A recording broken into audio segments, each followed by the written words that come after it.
aproveitar para entender como que tu deu esse passo, assim, né, de iniciar a criação de conteúdo, né? Como que essa via de comunicador entrou na tua vida também. Ah, legal. Então, cara, quando eu entrei nessa escola onde eu trabalho hoje, eu já era criador de conteúdo. Então, se eu não me engano, eu tava com, sei lá, 15 a 18 mil seguidores no Instagram. Era isso. E no TikTok eu tava já com 150 mil e tal. Então, assim, mas quando eu entrei, eu não falei nada que eu era criador de conteúdo, sabe? Até porque as minhas redes sociais estavam desativadas, que eu passei, acho que, uns 6 meses com as redes sociais desativadas. E aí, quando, enfim, eu fiz a entrevista, passei e tal, eu do nada comecei, eu não pedi, sabe? Eu não cheguei e falei assim, posso gravar alguma coisa? Não, comecei a deixar o celular lá e gravar. E aí os alunos começaram a se engajar na escola, assim, sabe? De tipo, pô, tem um professor aí que ele é legal pra caramba, ele grava as aulas e tal, isso, aquilo, outro. E isso acabou, de certa forma, mudando ali aquele padrão da escola, porque até então, até o celular era proibido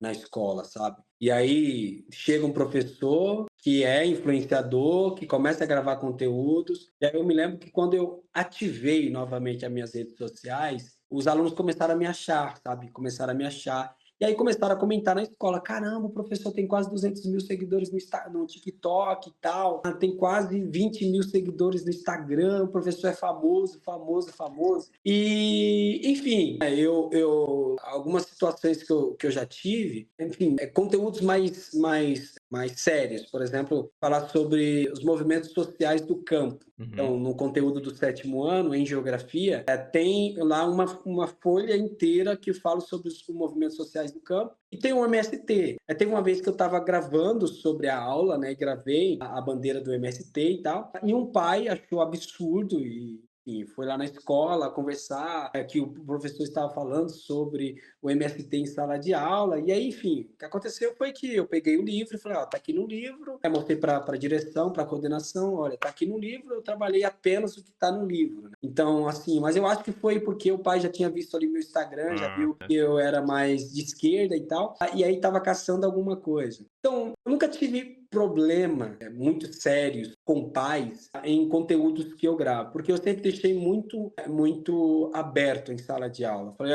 seguinte, Uhum. vocês estão todos menores de idade, então são todos ilegais nas redes sociais, então não é para ninguém me seguir nas redes sociais. Se me segue, é responsabilidade de vocês, não é responsabilidade minha. Outra coisa, o professor nas redes sociais, ele é um militante. Eu sou militante nas redes sociais. Aqui na sala de aula, eu continuo sendo militante, mas eu sou professor. Então, existe toda uma parada ética, né, em dar aula. Uhum. Então, eu não vou ficar falando sobre socialismo, comunismo o tempo inteiro. Socialismo e comunismo é conteúdo do 8º e do 9º ano, cara. Então, é um capítulo só do livro. Então, sabe, a análise historiográfica que a gente faz é uma análise consciente, é uma análise crítica, sim, mas a gente não fica falando sobre isso o tempo inteiro. Uhum. Cara, eu tô falando lá da Grécia, tô falando sobre pré-história, estou falando sobre coisas com 6º ano que não tem nada a ver com isso, sabe? Com o conteúdo que eu produzo nas redes sociais. Então, assim, eu acho que o que eu penso, né? Eu acho que eu sempre fui muito ético em minhas aulas e isso fez com que eu não tivesse essa experiência de pais irem para a escola, quererem reclamar do meu conteúdo, algo do tipo, sabe? Então, eu acho que isso acabou me ajudando, porque eu sempre fui muito ético na relação com os meus alunos, sempre fui muito ético em produzir conteúdos e também dar aula lá na escola. Esse é o primeiro ponto, né? Legal. Eu simplesmente comecei a gravar. Eu cheguei lá na escola, reativei as minhas redes sociais, coloquei o celular lá em cima da mesa e comecei a gravar as minhas aulas. Os alunos se inteiraram, né? Eles amam gravar, o professor também, então ficou bacana. E aí, a ideia de começar a gravar conteúdo veio na pandemia, né? Então, quando a pandemia aconteceu, né, infelizmente, os professores, eles ficaram um longo período sem dar aula, porque o Brasil, né, acho que o mundo inteiro não estava preparado para uma pandemia. O Brasil mais ainda, né? Então, as escolas, eu dava aula em escola pública, não estavam preparadas, a gente não tinha mecanismo, a gente não tinha como dar aula online. Então, os alunos ficaram cerca de 8 meses sem aula. A gente só mandando as atividades via Drive e sem resposta nenhuma, né, mano? Então, o aluno não vai ficar entrando no Drive para ficar fazendo atividade. Aí, quando as aulas online começaram, né, e aí, tipo,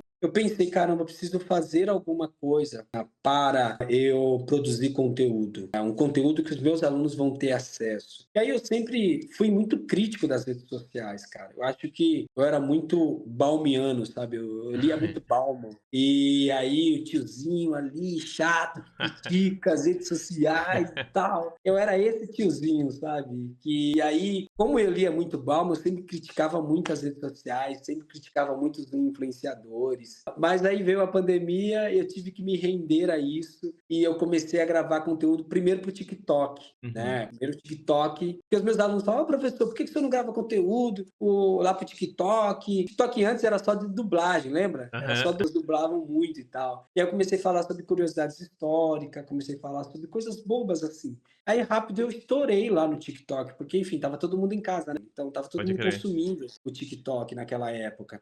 Eu cresci muito rápido, muito rápido. Eu acho que, cara, cerca de 30 dias eu já tava com 10 mil seguidores, Caraca. sabe? Então, eu cresci muito rápido nas redes sociais, lá no TikTok. Aí depois eu migrei pro Instagram. Aí os vídeos do TikTok eu postava no Instagram. Aí depois descobri que não pode postar com a logo, porque o Instagram iria derrubar o vídeo e tal, o engajamento. Aí eu comecei a estudar Instagram, cara. Fui fazer um cursinho de algoritmo, Pode cursinho crer. de como é que funcionava as demandas do Instagram. Depois comecei a aprender a fotografar também, a filmar. Tudo pelo YouTube, né? Tudo pelo Uhum. YouTube. E até, enfim, alcançar essa dimensão de hoje, né? Então, eu sempre tenho um costume de dizer que eu produzi tudo que eu tenho, que eu produzi até aqui, sem o auxílio de ninguém, sabe? Então, enfim, recentemente, agora que eu estou sendo agenciado, faz Pode pouquíssimo crer, tempo, que sabe? massa. Pouquíssimo tempo, umas meninas, cara, maravilhosas, assim, progressistas, sabe? Que massa. É uma agência pequena, é um grupo de influenciadores, inclusive a Laura Sabino, a Caroline Sarda, entre outros, estão lá também. Que massa. Então, assim, mas foi recente, sabe? Faz pouquíssimo tempo. Porque toda a produção de conteúdo eu tive que aprender na raça, cara, Uhum. sabe? Então, aprendi na raça. E aí, produzindo conteúdo e mais conteúdo. E aí começou a chegar a proposta de trabalho. E eu até então nunca imaginei, assim, que eu iria ganhar dinheiro com as redes sociais, né? Quando chegou a minha primeira proposta de trabalho foi do TikTok. O TikTok entrou em contato comigo pedindo para usar um vídeo meu no comercial de televisão. Eu lembro que foi o meu Que primeiro trampo. foda.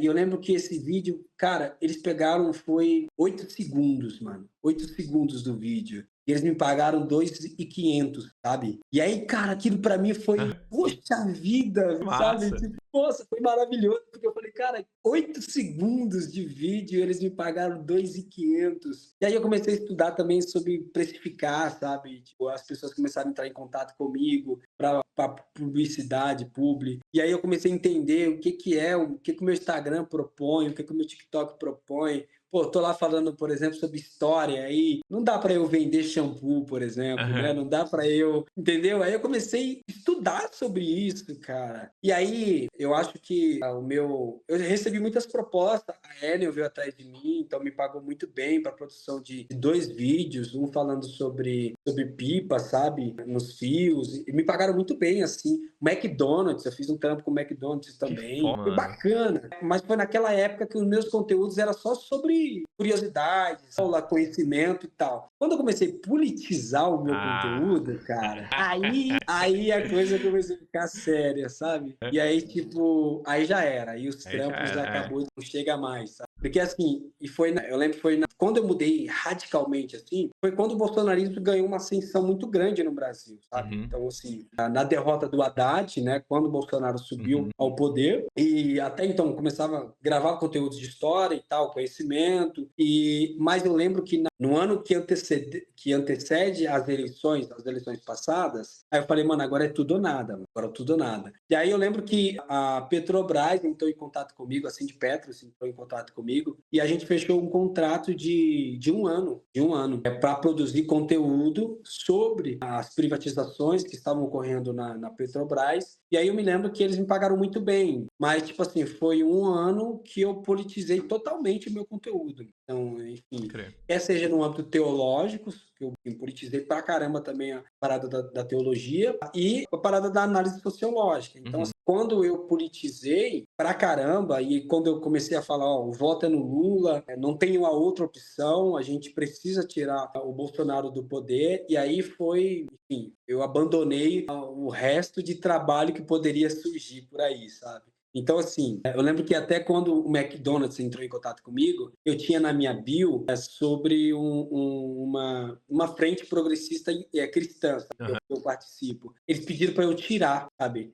Tem como você tirar, porque senão não vão aprovar o seu perfil, e a gente queria muito que você fosse aprovado e tal. E aí eu tive que tirar e eu consegui fechar esse trampo. Mas, cara, enfim, agora, graças a Deus, a agência, né, vem me direcionando para trampos que se parecem comigo, que se parecem com os meus ideais e Que tal. massa. Então, eles fazem um corre do caramba, assim, e eu fico muito feliz por eles terem chegado até mim, me feito uma proposta, sabe, para eu deixarem elas, né, que são mulheres, me agenciarem. Mas quando eu mudei totalmente o meu conteúdo para ser um conteúdo mais político, mais parecido mesmo com o meu ativismo na vida real, aí não tem grana, né, mano? Não chega Não. grana.